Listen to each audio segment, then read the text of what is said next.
seen the title, you'd know this video is all about the greatest moments in aviation history. But when most people think of the greatest moments in aviation history, they think of the Wright Flyer, 747, and not much else. Anyway, now it's time to get into it. Starting off with a bang with the time the 707 did a barrel roll. It was a perfectly sunny day on August the 7th of 1955. And Boeing CEO Bill Allen had scheduled a flyover with the prototype 367-80 over Seattle. People had gathered around Lake Washington for the annual Seafair Cup races. Coincidentally, the annual IATA convention was in Seattle that very day. So Bill wanted to show folk the new plane. All was well, but then test pilot Tex Johnston did something that would shock the world. He took the plane and performed a barrel roll. Bill thought he was hooked and mind-blown by such an event, but Tex said he was just selling planes.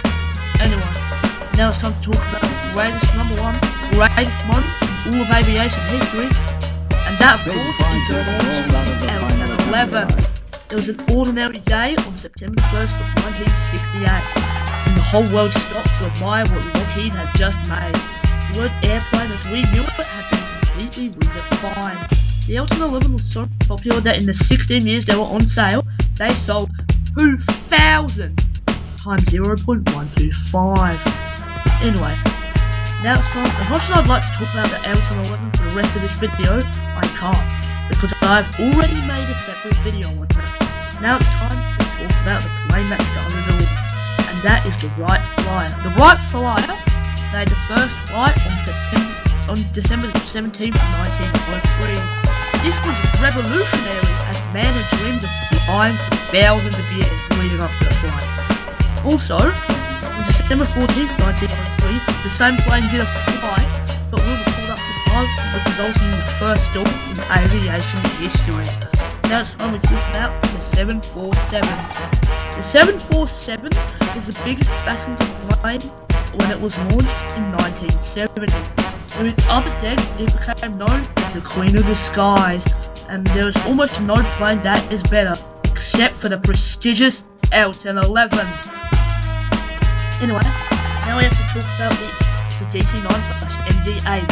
The DC-9 is the toughest narrow-body airliner, simply because of its rear-mounted wing and tail.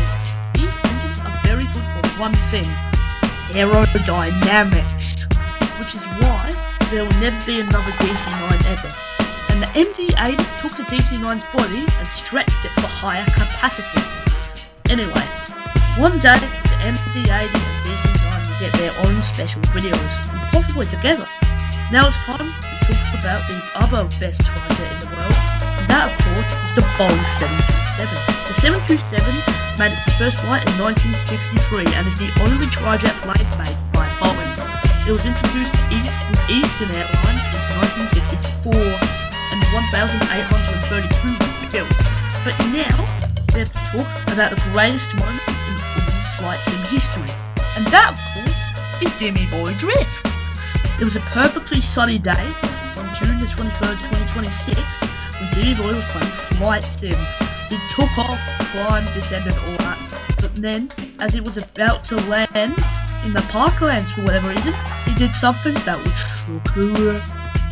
As if he was a VY Commodore ripping single pegs down the main street, he took the 737-200 and drifted across the parklands before eventually coming to a halt on Fitzroy Terrace. And on that note, it's time we end. I'll see you guys in the next one.